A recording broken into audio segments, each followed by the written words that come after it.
Saya sampaikan ustaz-ustaz yang disinyalir memiliki paham khawarij, paham yang tidak pernah mau pro terhadap pemimpin, paham yang ujung-ujungnya mengajak bugok kepada negara, paham yang ujung-ujungnya menginginkan negara ini diganti dasarnya dari dasar Pancasila menjadi khilafah. Yang waras tidak boleh mengalah terhadap mereka para pencoleng-pencoleng agama yang menjadikan agama sebagai alat politik.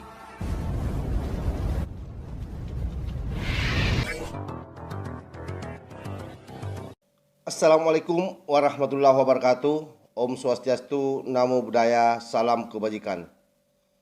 Sahabat-sahabat Tolang Sembilang yang saya hormati dan saya banggakan, Indonesia adalah merupakan negara yang mayoritas Islam di dunia, sehingga menjadi sasaran yang empuk bagi kaum-kaum radikal gurun pasir yang ingin mendorong berdirinya negara syariah Islam di negeri ini atau sistem khilafah.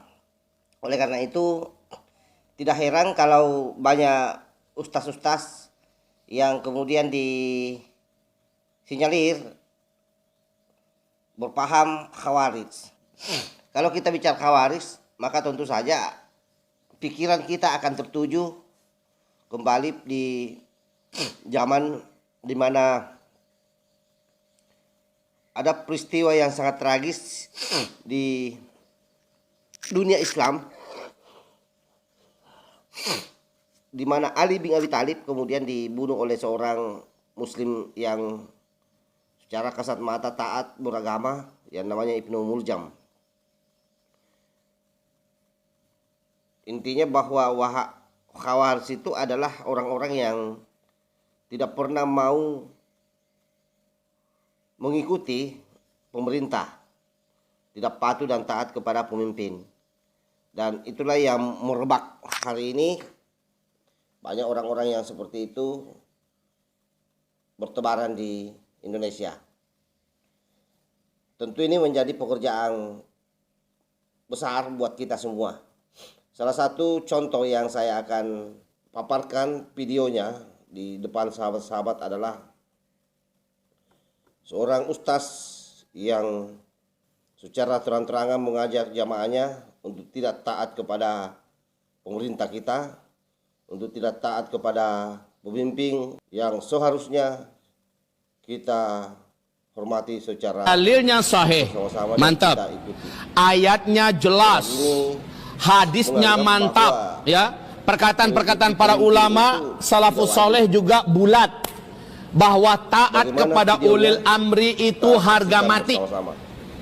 Mendurhakai ulil amri sempat mati, matinya jahiliyah, titik, ya. Tapi ulil amri yang macam mana?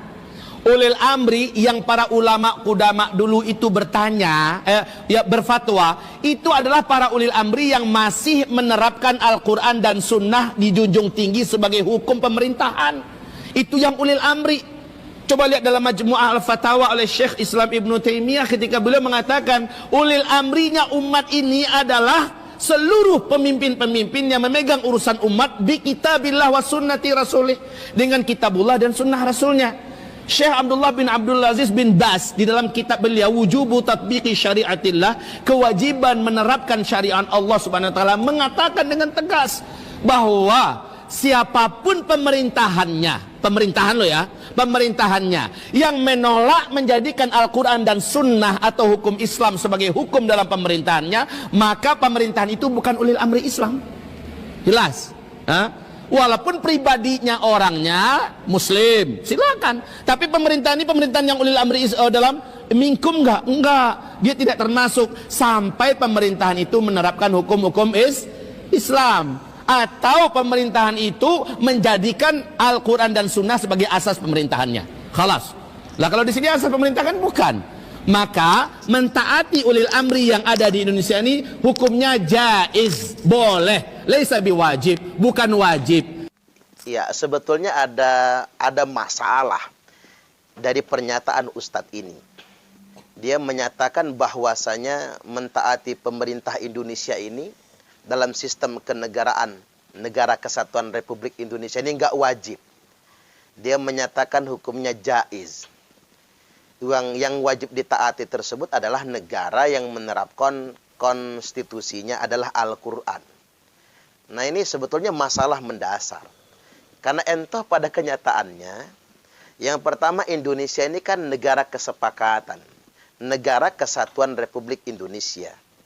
Berdarah-darah para pahlawan kita dari berbagai macam suku dan berbagai macam latar belakang agama berperang melawan penjajah. Setelah Belanda diusir, Jepang kemudian diusir, kita mendeklarasikan kemerdekaan dan kita punya negara kesepakatan. Negara kesepakatan kita tidak berlabel agama. Jadi tolong hargai bagaimana perjuangan para pahlawan kita. Entah ternyata Rasulullah Shallallahu Alaihi Wasallam juga mendirikan negara kesepakatan. Jadi tidak salah kalau saya mengatakan NKRI ini justru menjiplak negara yang didirikan oleh Nabi, yakni negara kesepakatan. Negara yang tidak berlabelkan agama, bahkan negara yang tidak berlabelkan negara Islam. Bahkan konstitusi negara Nabi, negara Madinah tersebut juga bukan Al-Quran, tapi Sahifatul Madinah, yakni piagam Madinah. Kemudian yang berikutnya, masalah yang muncul dari pernyataan orang ini adalah seakan-akan dia melegitimasi upaya melawan pemerintah. Seakan-akan dia melakukan pembenaran. Misalnya muncul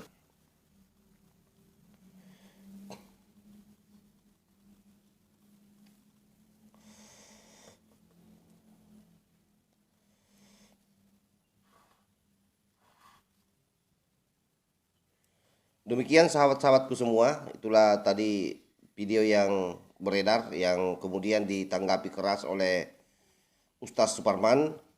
Ustadz Suparman ini adalah salah seorang generasi muda Nahdlatul Ulama yang berasal dari Bandar Lampung, yang memang selama ini getol mengkampanyekan anti radikalisme di negeri ini. Dan kita berharap akan banyak lagi ustaz-ustaz muda yang berani muncul ke permukaan dan berani menohok orang-orang seperti yang ada dalam video tadi atau yang saya sampaikan, ustaz-ustaz yang disinyalir memiliki paham khawarij, paham yang tidak pernah mau pro terhadap pemimpin, paham yang ujung-ujungnya mengajak bugok kepada negara, paham yang ujung-ujungnya menginginkan negara ini diganti dasarnya dari dasar Pancasila menjadi khilafah. Apapun kamuflase yang mereka mainkan di lapangan, seyogyanya kita sigap dan kita harus mencegah sebelum negara ini hancur seperti yang ada di Suriah sana. Allahul muwaffiq ila aqwamit thariq. Assalamualaikum warahmatullahi wabarakatuh. NKRI harga mati. Salam Nusantara.